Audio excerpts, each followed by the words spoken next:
प्रिय आत्मस्वरूप बंधुओं, सभी को प्रातः की अभिवादन। आए आज हम कपालभाति पर चर्चा करते हैं।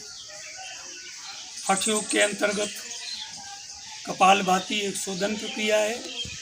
हठ योग में 6 तरह की शोधन प्रक्रियाएं होती हैं जिनको खटकर्म के नाम से जाना जाता है। मूलतः कपालभाति ये यौगिक क्रिया है, शोधन प्राणायाम नहीं है। प्राणायाम का अर्थ होता है प्राणों का आयाम, प्राणों को विस्तार देना।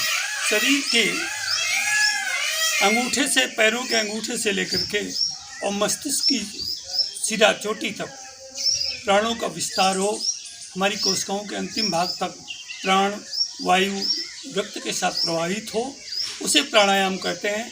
परंतु जो यौगिक प्रक्रियाएं होती हैं वो शोधन से संबंधित होती हैं। हमें शोधन की क्यों आवश्यकता पड़ती है, इस विषय में हम थोड़ी चर्चा करते हैं कि जब हम कोई गंदा पानी का प्रयोग करते हैं, पीते हैं, गंदी हवा में रहते हैं, केमिकलाइज्ड सब्जियों का प्रयोग करते हैं और स्थिर जल को ग्रहण करते हैं, तो इससे हमारे अंदर प्रदूषण पहुंच जाता है। उस प्रदूषण को बाहर निकालने के लिए, टॉक्सिन्स को बाहर निकालने के लिए हमें डिटॉक्स की आवश्यकता पड़ती है। डिटॉक्स करना पड़ता है शरीर को।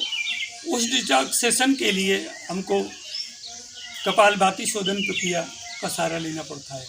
कपालभाति हमें प्रातः करनी चाहिए, कभी भी शाम को या सोने से पूर्व नहीं करना चाहिए। इस कपालभाति को बीपी के पेशेंट भी कर सकते हैं, परंतु स्थिर गति में, ज़्यादा तीव्र नहीं करें। परंतु स्लिप डिस्क, प्रेग्नेंट महिलाएं और हर्निया वाले पेशेंट इस कपालभाति का प्रयोग न करें। शास्त्र कहता है कि चले वातम चले चित्तम निश्चलम निश्चला भवेत्, कि अगर हम बात तीव्रता से बढ़ाएंगे, शरीर में हम किसी भी क्रिया को तीव्रता से करेंगे तो हमारे शरीर में जो ऑक्सीकरण की प्रक्रिया है वो न्यूट्रलाइज हो जाएगी। ऑक्सीजन की कमी होगी, जिससे हमारा शरीर अस्थिर अस्तव्यस्त हो चलेगा। ये कपालभाति जब ज़्यादा तेज़ी से की जाती है तो हमारी सूर्य नाड़ी तीव्र हो जाती है, और सूर्य नाड़ी तीव्र हो जाने के कारण हमारे शरीर की अस्वस्थता व्यस्तता बढ़ जाती है, हमारा शरीर अस्वस्थ होने लगता है, तमाम तरह के रोगों से घिर जाता है।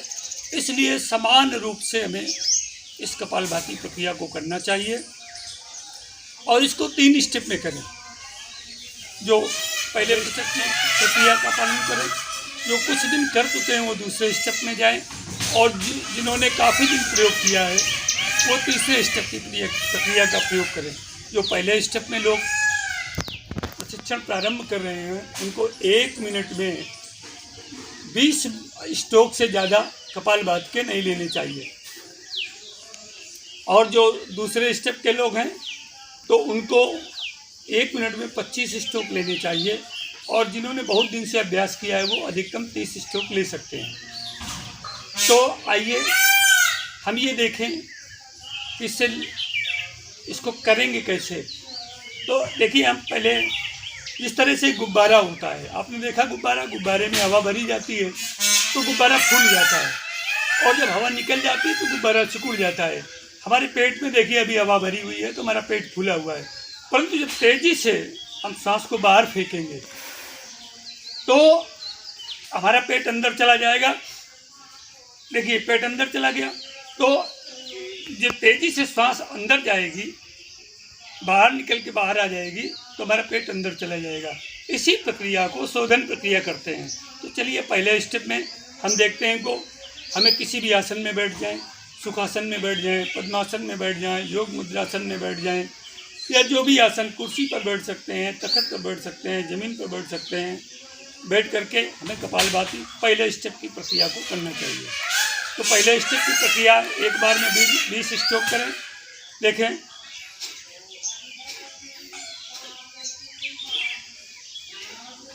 इस तरह से 1 मिनट में 20 बार स्ट्रोक ले करके और रुकें, 20 सेकंड के लिए रुकें।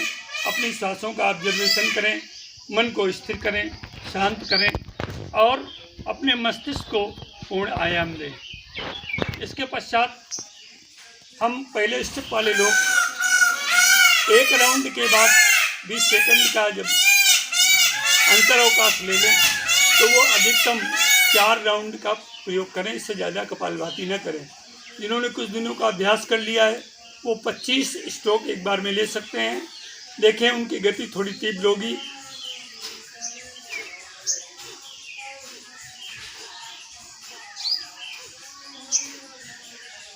इस तरह से 25 स्ट्रोक लेकर के 20 सेकंड का अंतरावकाश लें और अपने गति श्वास की गति को ऑब्जर्व करें।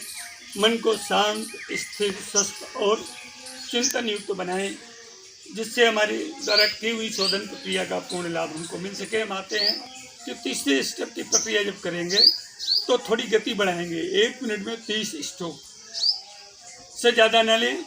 देखें थोड़ी स्पीड होगी इसमें।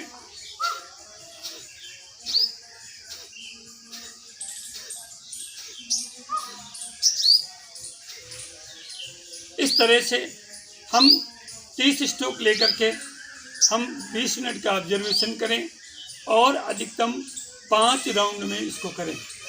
देखिए ध्यान ये रखें कि हम जब भी ये कपालभाति करें तो हमारा मेरुदंड सीधा रहे, हमारी चिन्ह थोड़ी हमारी कफ्ती के समानांतर रहे, हमारे दोनों हथेली ज्ञान मुद्रा में रहें, तर्जनी और अंगूठा मिले हुए, 3 उंगली खुली हुई और बिल्कुल सीधे बैठ करके सीना बाहर निकला हुआ, पेट अंदर। हमेशा एक बात ध्यान रखें, जब हम बेली स्ट्रोक करते हैं तो बेली स्ट्रोक के समय हमारी बेली अंदर होनी चाहिए और सीना बाहर निकला हुआ होना चाहिए। इससे सैकड़ों तरह के लाभ होते हैं। अगर हम कपालभाति सही ढंग से करेंगे, हम चंद्र और सूर्य नाड़ी को समावेष्टित रूप से समान रूप से करेंगे तो हमारी बुद्धि तीव्र होगी, हमारे फेफड़ों में ऑक्सीकरण की प्रक्रिया ज़्यादा तेज होगी, हमारे पेट से संबंधित जितने भी रोग हैं उनमें हमको बहुत फ़ायदा मिलेगा। हमारे पेट में 72,000 जो नाड़ियाँ हैं, ये नाड़ियाँ स्वस्थ होकर के हमारे शरीर को पूर्ण रूप से शुद्ध ऑक्सीजन और ब्लड सर्कुलेशन को बढ़ाती हैं। तो आज कपालभाति पर इतना ही। आप लोगों को किसी भी तरह का संदेह, भ्रांतियाँ या प्रश्न हो तो हमारे दिए नंबरों पर संपर्क करके प्रातः 8 बजे से 10 बजे तक, सायं 6 बजे से 7 बजे तक हमसे संपर्क कर सकते हैं। आप निसंकोच हमसे पूछें। आयुर्वेद और योग के विषय में हम आपकी सारी शंका का समाधान करेंगे। और किसी भी तरह के प्रश्न योग और आयुर्वेद से संबंधित हैं तो हमसे फ़ोन पर संपर्क करें। आप सभी के उज्जवल भविष्य, स्वस्थ और समृद्ध जीवन की कामना के साथ वंदे मातरम। भारत माता की जय।